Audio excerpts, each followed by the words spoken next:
siempre han estado cerradas. Tu palabra es esa, hermano, que lo imposible lo alcanza. Es mi paz, también mi guerra, mi tormenta y mi calma. Ahora y luego me acompaña, porque es una palabra seria, es una palabra que te va a sanar. Amén. Hoy vamos a hablar. Amén. Vamos a hablar así como estamos ahora, en este tono. Yo no soy de mucho jaleo, yo no soy de pegar brinco, de pegar salto, yo soy más tranquilo, yo soy de palabra. Y esta es mi forma. Yo quiero, justamente esta palabra requiere eso, requiere atención y requiere, pues eso, prestar atención a lo que se va a decir. Y se va a leer mucho. Yo pregunto, ¿cuántos tienen Biblia? Los que tengan Biblia, que la cojan y me van a acompañar en el libro de los Hechos. Es una historia muy conocida, libro de los Hechos, capítulo 5. Antes de nada quisiera... Estoy todo el rato ahí peleándome con la garganta. Antes de nada quisiera daros la idea del mensaje. Voy a dar la idea del mensaje y después le voy a pedir a vuestro pastor, hermano José, que me presente. La idea del mensaje es esta. Todo ingeniero que se dedica a construir vehículos en los cuales montan las personas, todo ingeniero tienen algo en común, ya sea el del avión, ya sea el del barco o ya sea un simple coche, y es el confort. Amén. Y ese confort en un coche lo valoramos mucho. Ese confort, cuando uno está en un buen coche, en un buen Mercedes, ese Mercedes, el GLS, que es el último de gama, que te sientas y parece que estás en el sofá de casa, y que te subes al coche y tienes todo el cuadro de tecnología impresionante, donde los sillones son confortables, incluso son a veces climatizados, que ahora con el frío te pones y te relajas.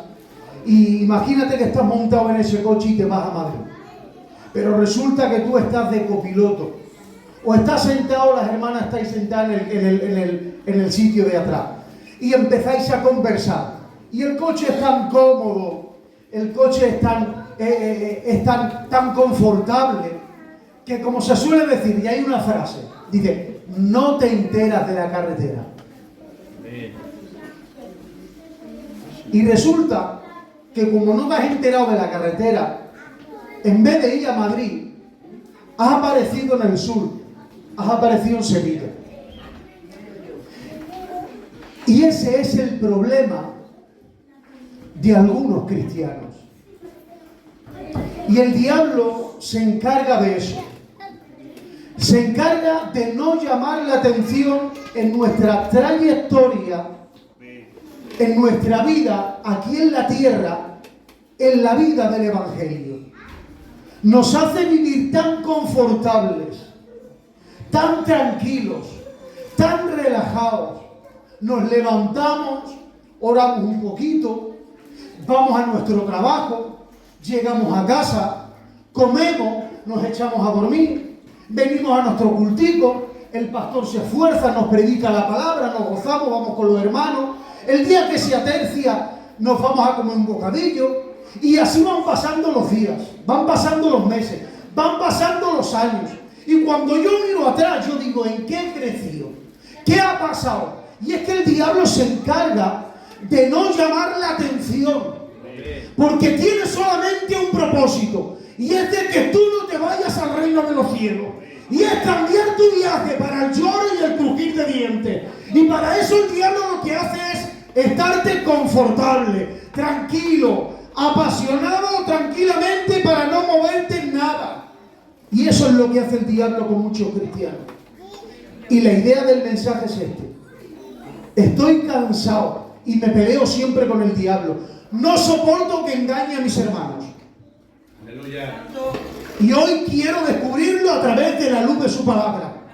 Dice la palabra del Señor: lámpara es a mis pies su palabra. ¿Dónde es su palabra lumbrera? A mis pies. ¿Y por qué a mis pies? Para que yo no tropiece, para que sepa por dónde ando. Y es que yo quiero descubrir al diablo por medio de la palabra. Y si quizás hoy hay alguien que está dormido, que hay alguien que está tranquilo, que está pasivo, que no se está enterando que el diablo lo está engañando, en esta tarde lo vamos a descubrir en el nombre de Jesús.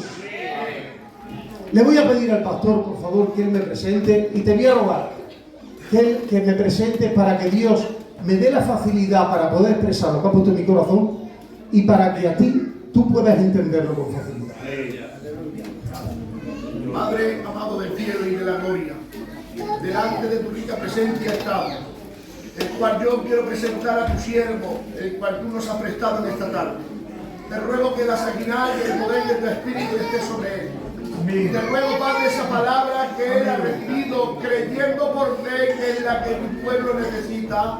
Te ruego, Padre, que tú tomes los dichos de su boca y tú le des la facilidad de poderla expresar. Y te ruego, Padre, no simplemente esa facilidad de poderla expresar, sino que te ruego por tu pueblo para que tú nos des la capacidad de poderla entenderla, y no simplemente de entenderla, Padre, sino que te ruego que nos ayudes a ponerla por obra y por práctica. Yo te ruego por él, Padre, para que tú lo utilices como una herramienta útil en tus manos.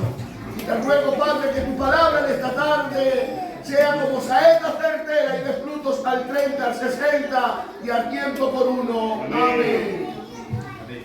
La iglesia lo confirma con un fuerte amén. Por los que ya han dicho que tienen Biblia, vamos a leer el capítulo 5 del libro de los Hechos. Es una historia muy conocida.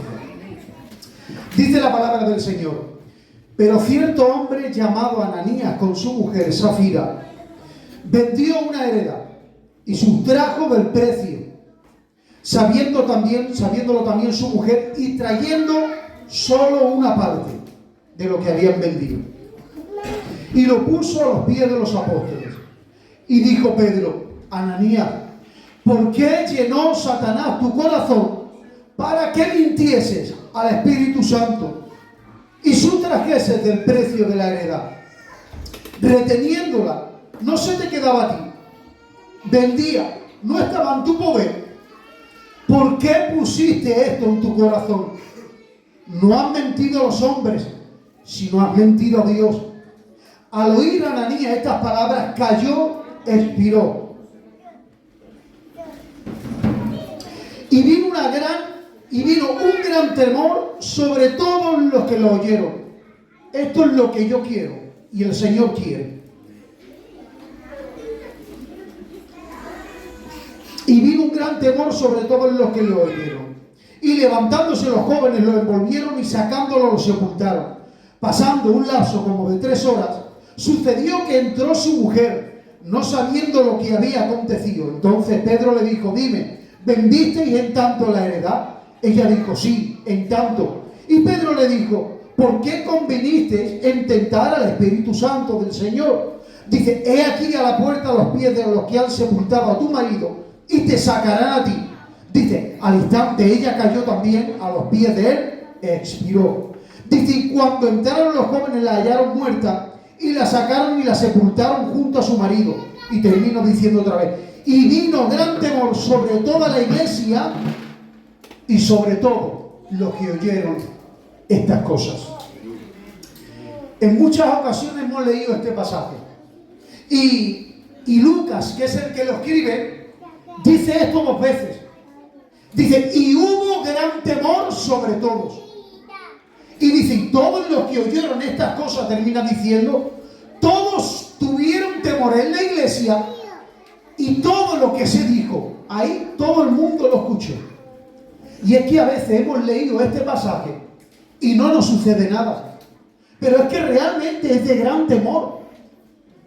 Este matrimonio estaba entre medio de la congregación, estaba entre medio de todos, y de repente, por mentir al Espíritu Santo, cogieron y murieron. No de una manera tranquila, no, fulminados. Luego vino ella y también fulminado. ¿Qué creéis que fue lo que después contaron los que estaban allí en la iglesia aquella? ¿Qué fue lo que contaron? Pues contarían esto. Este matrimonio acogido ha vendido una heredad y por mentir a Dios, al Espíritu Santo, han caído fulminados. Y todos tendrían miedo. Pero es que a mí me surge una pregunta. Y seguramente que cuando yo te la diga, vas a decir, y es verdad. Yo le pregunté al Señor, Señor, ¿por una sola mentira mataste a este matrimonio? ¿No lo habéis pensado? Por una sola mentira, Señor. Yo se lo dije al Señor, Señor, te has pasado. Te has pasado una mentira. Es muy drástico. ¿O no lo creéis así? Es muy fuerte. ¿Quién no peca? ¿Quién no a veces traspasa la ley? Yo el primero. Quien dice que no peca hace a Dios mentiroso. Imaginaros que por un solo pecado el Señor nos fulminara. Yo digo que se ha pasado el Señor. Entonces yo investigué y le hice una pregunta, Señor, por una sola mentira, y el Señor me contestó. ¿Y sabes qué me hizo? ¿Cuántos quieren saber si realmente fue solo por una mentira o fue por otra causa? ¿Cuántos lo quieren saber? ¿Puedes gritar un fuerte amén? Pues el Señor me hizo que volviera atrás a los pasos de lo que aconteció exactamente en ese momento. ¿Dónde me fui yo? Al capítulo 3 de este mismo libro de los Hechos. En este capítulo 3 es donde Pedro y Juan dice que se van a la hora de la oración, a la hora novena, a las 3 de la tarde, a la hora que acostumbraban a orar, a la hora del sacrificio. Y dice que van y se encuentran aquí al cojo de la puerta de la Hermosa. Y Pedro y Juan le dicen, no tenemos ni oro ni plata, pero lo que tenemos te damos en el nombre de Jesús de Nazaret. Levántate y anda. Y dice que se reafirmaron sus tobillos y sus pies. Y dice que entró con ellos saltando dentro del templo y aquel hombre fue sano. Y dice que cuando entraron en aquel templo, dice que toda la multitud de los que allí estaban, dice que acudieron porque reconocieron a aquel hombre que estaba enfermo allí en la puerta de la Hermosa. Y estaban juntamente con Pedro y con Juan. Aprovecharon Pedro y Juan, como ustedes saben, y empezaron a predicar la palabra del Señor. Y empezaron a predicar de tal manera que dice que se convirtieron 5.000 personas. Pedro y Juan, mientras predicaban, se alargó tanto el día que vinieron a apresarlos. El jefe de la cárcel, vinieron los sacerdotes, y vinieron los saduceos, y los principales, y la familia de los sacerdotes. Vinieron y dice que cuando vieron a toda aquella multitud, dice que tomaron a Pedro y a Juan, y como era tarde, lo metieron en la cárcel. Al día siguiente, dice la palabra del Señor, al día siguiente dice que ellos vinieron y dice que lo interrogaron, lo pusieron en medio y lo interrogaron. Y Pedro le dijeron, dice, ¿con qué nombre, en qué nombre habéis hecho esta sanación? Y le dijo, hemos hecho esta sanación en el nombre de Jesús de Nazaret, al quien vosotros negasteis, al santo, al justo, al quien vosotros no hicisteis caso. Él es la principal piedra del ángulo, al cual vosotros despreciasteis. Dice, Él ha sido en el nombre de Jesús que le hemos sanado. Y dice que no pudieron hacer nada porque aquel hombre era mayor de edad, de 40 años. Y no pudieron hacer nada. Y dice que, reuniéndose aparte, empezaron a hablar. Y dice, ¿qué vamos a hacer con estos dos? Es claro que lo que han hecho lo ha visto todo el pueblo. Y todo el mundo conoce a este hombre. Dice que era cojo, no se podía mover y ahora lo ha sanado. Y no le podemos pegar ni castigarle. Y se ve que a alguien se le ocurrió, a uno de ellos y le dijo, vamos a hacer una cosa, vamos a intimidarle, que ni prediquen ni enseñen en este nombre de Jesús de Nazaret. Y así lo hicieron. Y Pedro dice, juzgad entre Dios y vosotros, si es justo dejar de decir lo que hemos visto y oído y obedecer a vosotros antes que a Dios. De tal manera que dice que lo soltaron. Ahora dice la palabra del Señor, leemos en el capítulo 4, avanzamos, y dice, y hablando ellos al pueblo, vinieron sobre los sacerdotes.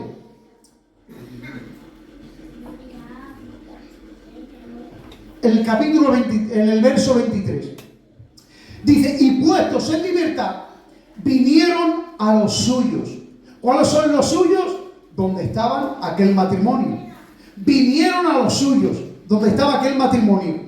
Dice, y contaron todos los que los principales sacerdotes y los ancianos le habían dicho. ¿Qué fue lo que les contaron? Todo lo que yo os acabo de contar. Pedro y Juan llegó y les contó todas estas maravillas. Imaginaros qué alegría de la congregación que allí estaban, ¿verdad? Viendo que Dios los había utilizado para poder sanarlos y viendo que el poder que tenían los principales sacerdotes no les podían hacer nada. Y es que esto es precioso. Y es que cuando uno hace caso a la presencia, a la palabra del Señor, cuando uno obedece a Dios, el poder de Dios está sobre él. Y el poder de Dios lo respalda para hacer cosas maravillosas, para hacer sanación, para hacer milagros, para predicar la palabra y que los enemigos no te toquen. Bendito sea el nombre del Señor. Y dice, y cuando de la multitud que estaban allí, todos los que estaban allí en aquella casa, dice, lo escucharon, dice, empezaron a alabar al Señor. Y empezaron a engrandecer el poder de Dios, Dios grande, soberano, que hiciste en los mares, que hiciste en los cielos y la tierra. Y tú nos has advertido por medio del profeta David, por medio del rey David, de que la gente se amontinan para poder hacernos mal. Dice, pero tú Cristo, dice, Él es el que ha prevalecido, dicho en pocas palabras. Y empiezan a hablar. Y ahí, ¿qué fue lo que ocurrió? Dice la palabra del Señor, en el verso 31, dice, cuando hubieron orado, y esto ya es importante, el lugar en que estaban congregados tembló. Dice, y todos fueron llenos del Espíritu Santo. El lugar tembló y todos fueron llenos del Espíritu Santo. Dice, y hablaban con denuedo la palabra de Dios, con valentía, sin temor, con fuerza, con gallardía, hablaban la palabra del Señor. ¿Qué fue lo que ocurrió? Lo mismo que pasó en el día de Pentecostés. Que cuando estaban allí, que el Señor le dijo a los discípulos que no se fueran hasta que no recibieran el poder del Espíritu Santo. Dice que llegó el Espíritu Santo y aquel lugar tembló. Dice, y los tomó. Y entonces fue cuando ellos empezaron a predicar el Evangelio y se convirtieron 3.000 personas. Y es aquí, este es un momento clave, donde el Espíritu Santo entra. Porque quiero decir una cosa, cuando el Espíritu Santo irrumpe en algún lugar, ese lugar tiembla. Lo vuelvo a repetir, cuando el Espíritu Santo entra en un lugar, ese lugar tiembla. Y la gente son llenas del Espíritu Santo. Y la gente cambia. Aleluya. Es que el poder del Espíritu Santo no tiene barreras, no tiene límites. El Espíritu Santo cambia las vidas. El Espíritu Santo cambia las personas. El Espíritu Santo te cambia la manera de pensar. En el Espíritu Santo hay tranquilidad. En el Espíritu Santo hay bendición, hay armonía, porque el que reina es el Espíritu Santo. Verso 32. ¿Qué ocurrió?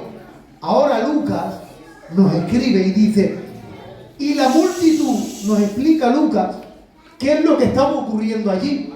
¿Cuál era la manera que el Espíritu Santo estaba ejerciendo en aquella gente?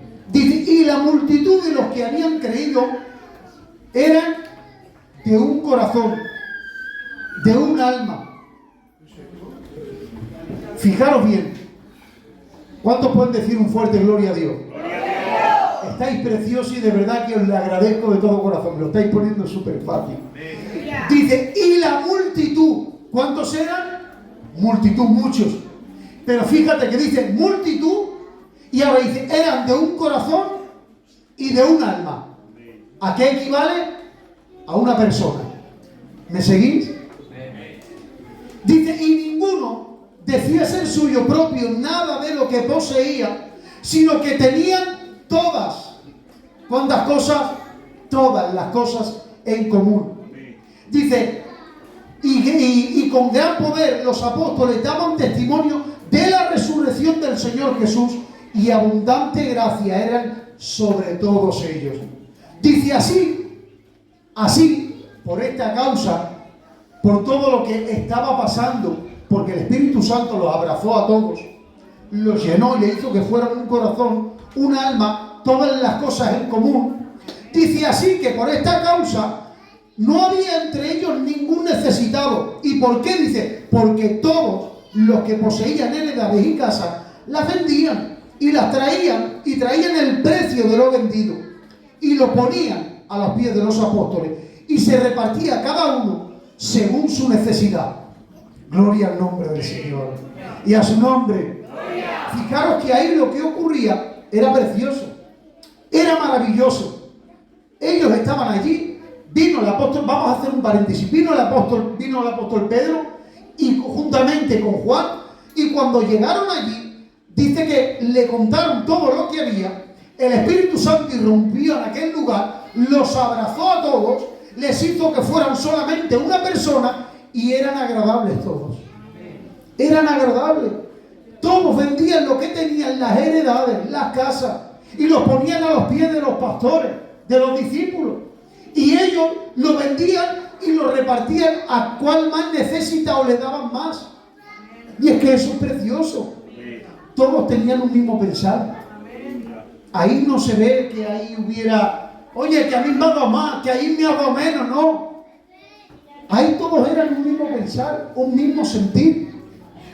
Y ahora Lucas nos abre una ventana. En todo lo que sucedió, Lucas, que es el que lo escribe, nos abre una ventana escritural, gramatical, que es para que nosotros, cuando lo leamos, nos fijemos en lo que quiere que nos fijemos. ¿Y en qué quiere que nos fijemos? Lo vamos a leer. Verso 36. Entonces José, a quien los apóstoles pusieron por sobrenombre Bernabé, traducido es hijo de consolación, levita natural de Chipre, como tenía una heredad, dice, la vendió, la trajo el precio y lo puso a los pies de los apóstoles. Ahora quiere que nos fijemos en esto. Quiere que nos fijemos en este José que vendió una heredad. Lucas ha puesto un ejemplo. Un poco más arriba, en los textos más arriba han dicho que lo vendían todo y nos pone como ejemplo esta persona. Significa que lo que va a ocurrir a continuación es de real importancia. Porque nos ha puesto un ejemplo y ahora nos va a poner otro en comparación. ¿Y cuál es el otro comparación? El matrimonio que hemos leído. El matrimonio que hemos leído. Y fijaros cómo empieza. Pero,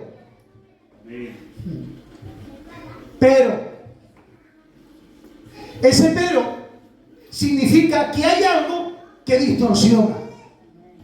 Significa que hay algo que no va acorde con lo que está sucediendo todo este tiempo.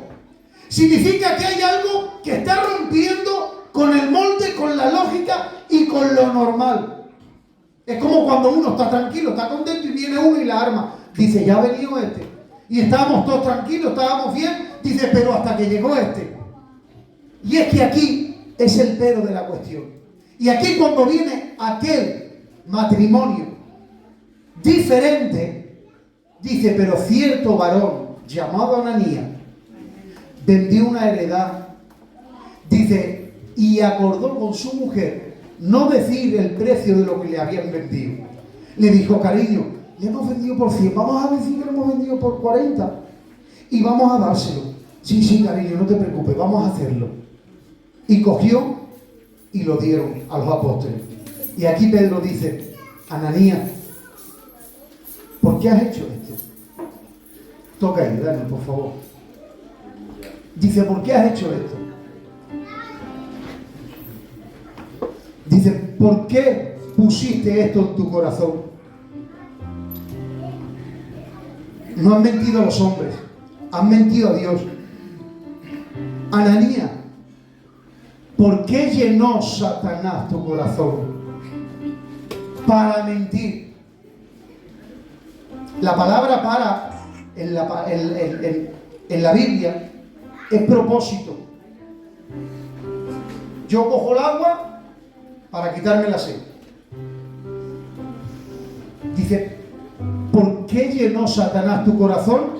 Propósito, para mentir. Y es que lo que ocurrió aquí no fue una sola mentira.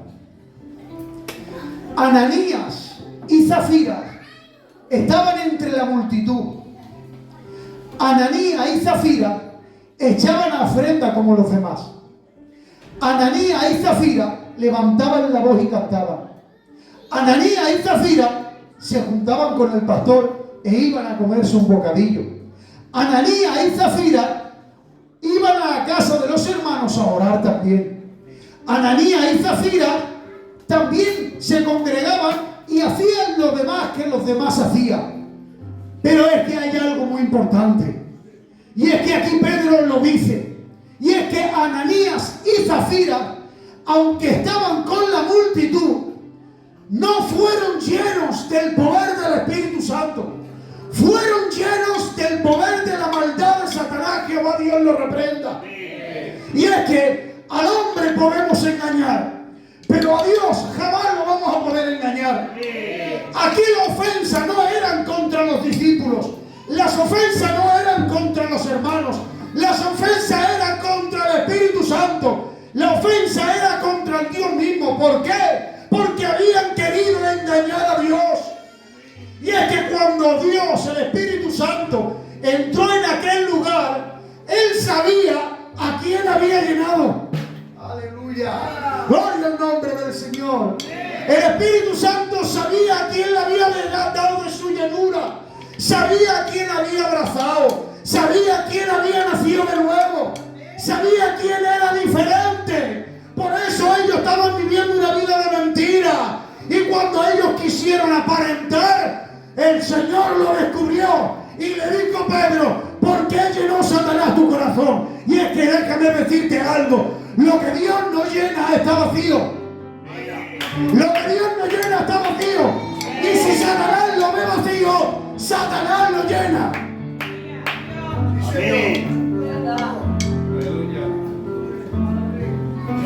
Esta es una palabra seria. Quizá después ya no me invitarán más, José.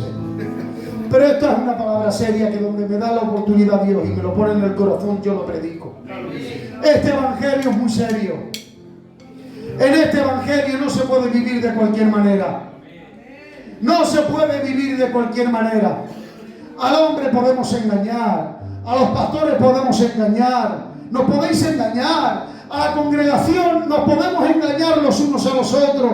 Pero a Jesús, a Él no. A Él no lo podemos engañar. Quiero decirte que este camino es muy serio. Este camino es muy serio. Y ha valido un precio muy alto. Y escucha bien lo que digo. Escucha bien. A Dios no le pareció un juego tener que sacrificar a su hijo en la cruz del Calvario. No fue un juego, no. Así que este evangelio es muy serio. No podemos vivir de cualquier manera. Tenemos que tomárnoslo en serio. Tenemos que buscar la llenura del Espíritu. No podemos vivir de cualquier manera. Busquemos a Dios y que sea Él quien nos llene. Bendito sea el Señor.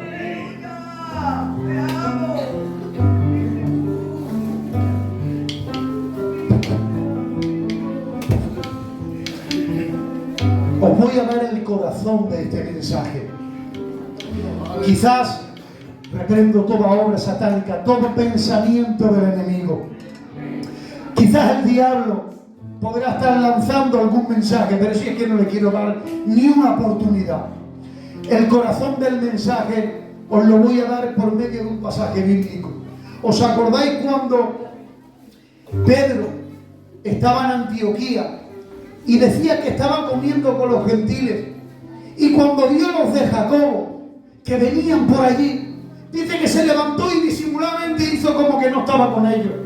Y dice Pedro, y dice Pablo, tuve que exhortarlo y corregirlo cara a cara. Lo tuvo que exhortar y corregir cara a cara. Y dice, y en su simulación participaba también como los otros judíos, de la manera que aún Bernabé fue también arrastrado por la hipocresía de ellos. Dice, pero cuando vi que no andaban rectamente conforme a la verdad del Evangelio, ¿qué vio Pablo? Vio que no andaba rectamente conforme a la verdad del Evangelio. Y cogió Pablo y le dijo: ¿qué haces, hombre? ¿Por qué te comportas así? Porque detrás de Pedro iba Bernabé, dice, y los demás iban detrás de él. Lo que estaba haciendo Pedro estaba siendo influenciado por la hipocresía y estaba tirando por un camino donde los demás se iban a ir detrás de él y se iban a perder.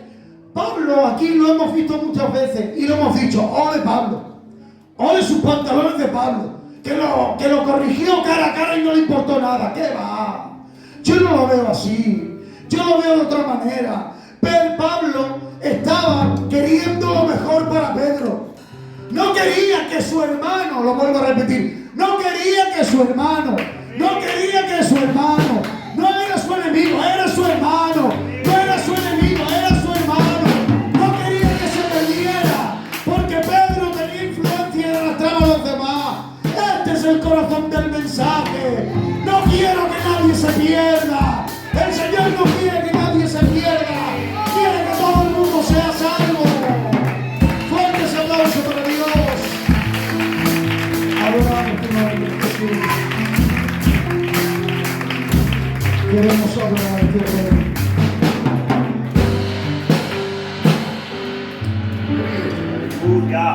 Este es el corazón del mensaje. No es para avergonzar a nadie. El Padre no avergüenza a nadie. Líbreme, Dios, de avergonzar a alguien. Líbreme el Señor. No. Esto es para que despertemos, para que el diablo no tome ventaja sobre nosotros. Creerlo en el amor del Señor. Cada vez que predico este mensaje, sé que al diablo le hago mal. Sé que al diablo no le gusta este mensaje. ¿Por qué? Porque está despertando las conciencias. Está despertando las conciencias. Porque eso es lo que quiere el diablo. Que vivamos pasivamente, como que ya con el culto daremos suficiente. No. El diablo anda como león rugiente buscando a quien devorar. Él está intentando romper tu casa, tu familia, tu matrimonio, destrozar a tus hijos. Y pregunto yo, ¿vamos a dejar que lo consiga? Yo digo que no. Vamos a acercarnos a Dios. Vamos a ser llenos del Espíritu Santo. Y sea Él quien nos dirija en el nombre de Jesús.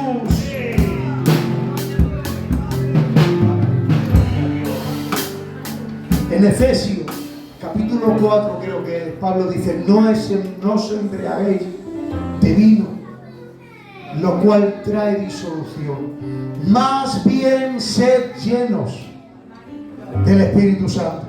Fijaros que en el contexto en el cual lo está explicando el apóstol Pablo aquí en Efesios, lo está diciendo porque, con todos los respetos que me merecéis, lo está diciendo porque el alcohol domina a la persona. Lo domina, lo controla y hace lo que le da la gana con la persona. Y el contexto es: no os embriaguéis con vino que os domina, más bien llenaros del Espíritu Santo y que os domine el Espíritu Santo. Eso es lo que queremos, que el Espíritu Santo nos llene. La palabra, la enseñanza que da la palabra del Señor en cuanto a la llenura del Espíritu Santo tiene que ver con el dominio de la persona.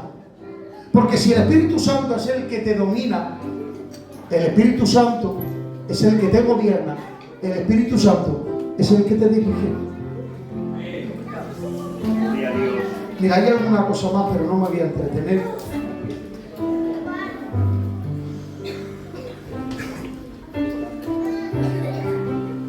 La persona se comporta así sea su condición y así sea su mente, porque la mente gobierna el comportamiento. El cerebro humano, desde que somos chiquititos, empezamos a crecer y vamos absorbiendo las cosas que nos enseñan y que nos rodean. Eso se forma en la mente, patrones de conductas y de comportamientos, y así mismo después la persona forma un patrón de conducta y de comportamiento. Y es como: así pienso, así soy. Y hemos dicho la frase esa: es mi condición. Es mi condición. Hay una frase que dice: déjame ver cómo piensas O dime cómo piensas y voy a adivinar cómo vas a actuar. O déjame ver cómo has actuado y te voy a adivinar cómo has pensado. Por eso dice el Señor, vuestros pensamientos no son como mis pensamientos. Y por lo tanto, mi camino, mi manera de proceder también es diferente a la vuestra. ¿Por qué dice eso el Señor? Porque Él piensa de una manera diferente a nosotros y por lo tanto actúa de una manera diferente. El ser humano pensamos de una manera y actuamos de esa manera. Por eso el Señor lo que quiere es que nuestro pensamiento lo gobierne el Espíritu Santo. Porque si el Espíritu Santo gobierna la iglesia, la llena y la domina, ya no es una multitud, ya es un corazón. Cuando habla aquí la palabra corazón, no está hablando solamente de sentimientos, sino que está hablando del gobierno humano. Por eso dice la palabra en Romanos 12, transformaos y renovaos por medio de la renovación de vuestro entendimiento. ¿Y esto para qué? Dice, para que comprobéis cuál sea la buena voluntad de Dios, agradable y perfecta, porque es imposible no ser transformados según Dios para poder agradar a Dios. Solamente son capaces de agradar a Dios aquellos que conocen a Dios, aquellos que transforman su mente por medio del Espíritu Santo y son capaces de agradar a Dios. Porque yo voy a hacer una pregunta. Juan José, que os ríais un poco. ¿Cuándo te conocía más ella? ¿Cuando la conociste por primera vez recién casado? ¿O ahora? ¿Cuándo conocía más tu gusto de la comida y de tú? Ahora. ¿Por qué? Porque te conoce. Y ahora cuando lo conoce, cuando sabe que le quiere quitar las penas, le hace la comida que a él le gusta. ¿Y para qué lo hace? Para agradarlo. Es que es imposible agradar a Dios si no se conoce. Y esto pasa por medio de la llenura del Espíritu Santo. El Espíritu Santo tiene que gobernar nuestras vidas. El Espíritu Santo tiene que dirigir nuestras congregaciones. El Espíritu Santo tiene que dirigir nuestras familias, nuestras casas, nuestros matrimonios, a nuestros hijos. Es la única manera que sea Él quien nos domine. Cierra tus ojos, por favor, cierra tus ojos. Y te voy a pedir que medites unos momentos. Vamos a sellar esta palabra en nuestro corazón. Díselo al Señor: Señor, si quizás yo me he distraído con alguna cosa, no quiero vivir un evangelio pasivo, tranquilo. No quiero que el diablo coja ventaja sobre mi vida. Quiero, Dios mío, Señor, ser lleno de ti. Quiero ser dominado por ti. No quiero ser de los que están por estar. Quiero pertenecer a aquellos que tú haces las cuentas, Señor. Porque tus cuentas, Dios mío, las conoces tú. Yo me equivoco, Dios mío, en las cuentas que puedo hacer de la gran multitud. Pero tú conoces los tuyos, Señor. Tú conoces a tus hijos. Yo te ruego, Padre, yo me pongo, Dios mío, juntamente con mis hermanos. Si quizás, Dios mío, Señor, nos hemos equivocado en algo, te rogamos, te suplicamos que nos perdones, que nos lleves, Dios mío, Señor, de nuevo a ti. Queremos intentarlo de nuevo, Señor. Queremos volverlo a intentar, Dios mío. Y nos comprometemos, Padre, para hacerlo bien. Queremos que sea tu Santo Espíritu quien nos domine y quien nos controle. Gracias en tu nombre, Jesús. Amén y amén. Que Dios os bendiga mucho. Y cuando Dios quiera, pues volveré otra vez para poder compartir un culto. Un abrazo fuerte y que Dios os bendiga.